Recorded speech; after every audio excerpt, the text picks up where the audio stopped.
So is it true that you saw hell? Oh yes, absolutely. I saw the real hell. I was there, and I wouldn't wish that upon my worst enemy. I don't care what a person has done to me. I would never wish that on them. But for me, the way it went is that I thought that I was having a heart attack, and my spirit left my physical body, and I thought that I was going upward, but because thought I had done so much good in this lifetime and helped so many people and made so many decisions that were godly decisions, but as opposed to me going up, I went down, and I went literally into the center of the earth, and that's where hell is. Jesus even said that in the scriptures.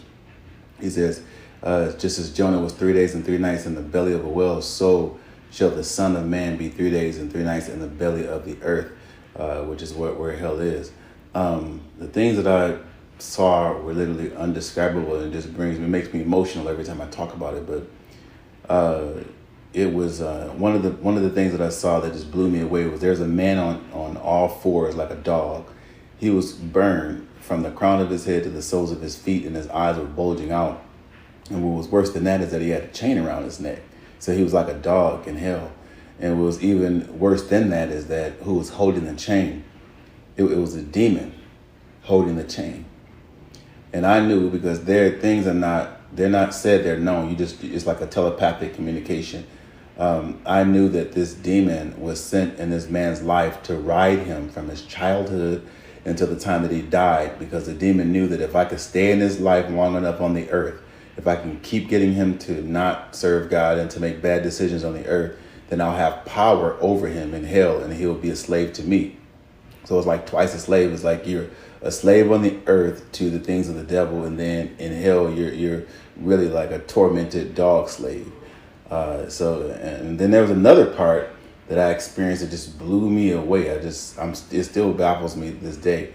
There was a section in hell where music was playing, and it was the same music that we hear on the earth, but as opposed to entertainers singing it, the music demons were singing it. And it was some of the same lyrics that we hear here. And then again, things like I said, that things are not telepathically. Things are telepathically known there. I knew that on Earth, a lot of the lyrics and the music and the songs are inspired by demons. So sometimes when people smoke to get high and to get lyrics and to get verses and rappers and all those things. So in a lot of music, people actually smoke to get high, to get verses and to get bars and to be hot and to be fresh and to get that swag. But when they open themselves up to a false high, it's like illegal access into the spirit realm. They actually come in contact with demons who give them lyrics for the purpose of controlling people on the earth. So here, music is for like to get over a breakup. Don't worry, be happy. I busted windows out your car, or under my umbrella, or whatever. Every lyric to every song is to torment you as to the fact that you didn't worship God through music when you were on the earth.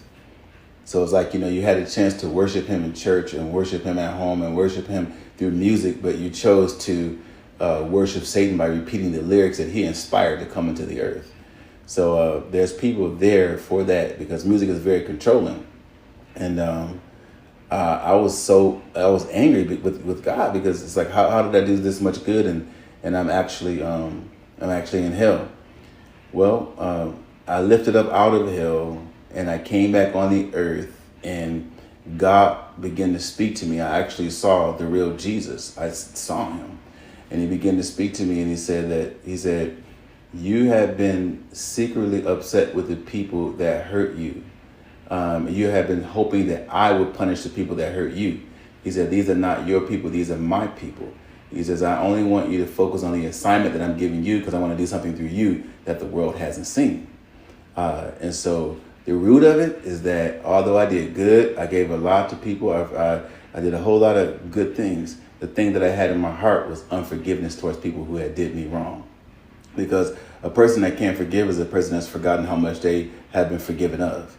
So that's my experience with hell. Hell is a real place, and I don't believe that God doesn't send people to hell. People send themselves to hell.